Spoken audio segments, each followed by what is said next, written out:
Hi students, today in this video we go for the new poem number 8, and the name of the poem is On the Grasshopper and Cricket. Grasshopper and cricket, it is the name of an insect. So let's see that what is there in the poem. And here is the introduction paragraph that unlike the ant and the cricket, page 21. This poem you learned that the ant and the cricket, it is the first poem, and it is on page number 21 of your textbook, which tells a story. This is a nature poem. The ant and the cricket tells one story, but this is on the grasshopper and cricket. It is the nature poem. In it, the grasshopper and cricket do not appear as characters in a story. In this poem, grasshopper and cricket not symbolize any character.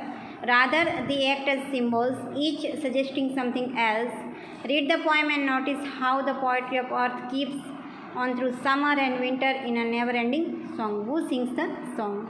Here, the grasshopper and cricket not symbolize to another character, but each suggesting something else. Here, they suggesting something else, and now we have to read the poem and find that how the poetry of earth is never ending. So let's start the poem. This is the first stanza, that the poetry of earth is never dead. When all the birds are faint with the hot sun and hide in cooling trees, a voice will run from hedge to hedge about the new mown mead.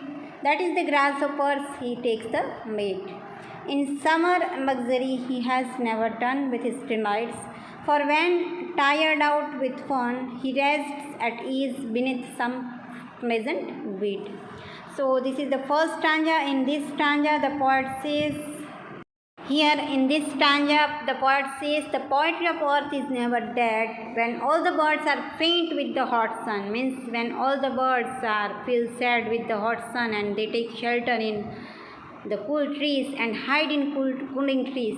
They hide in cool trees. A voice will run from hedge to hedge. Hedge means fence. About the new mown mead. New mown mead means fresh cut mead, means tree. There is a hedge, and that is the grasshopper's voice that come from the fence. He takes the lead in summer luxury. He has never done with his delights.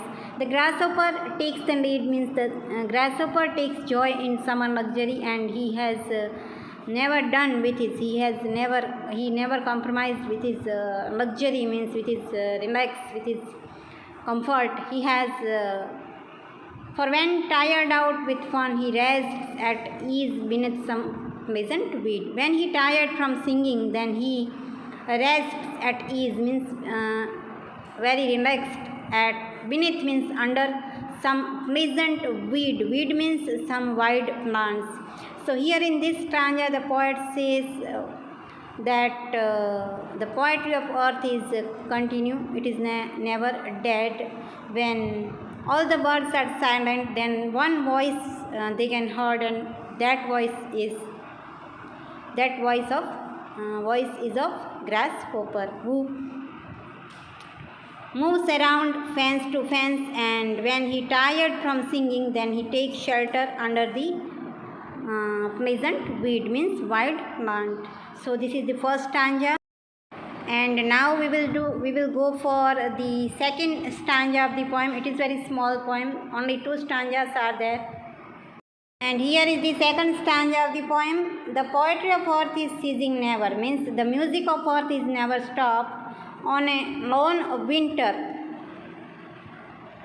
evening, when the frost has wrought a silence, on a winter evening, the poet says that on a winter evening, when the frost, means snow, has wrought a silence, means it is very silent atmosphere. Wrought means brought up.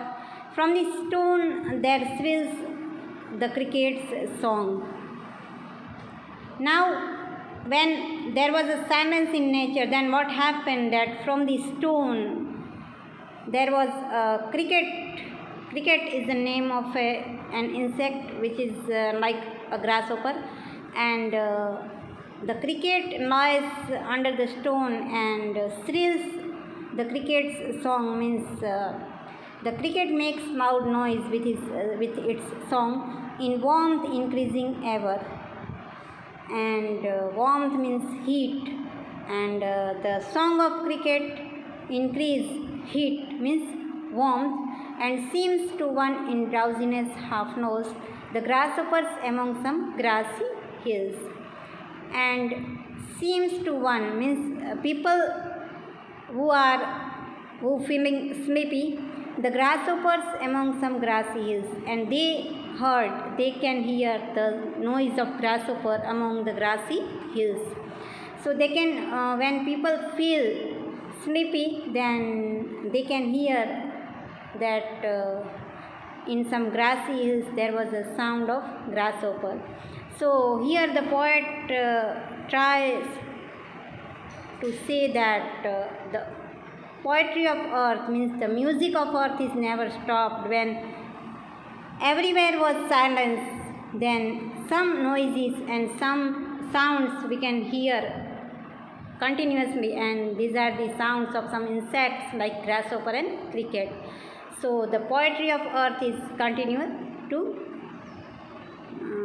ringing. So this is the poem on the grasshopper and cricket, and I hope you understood the poem. It is written by John Keats, the famous poet, and you have to read this poem from your honeydew textbook. Thank you.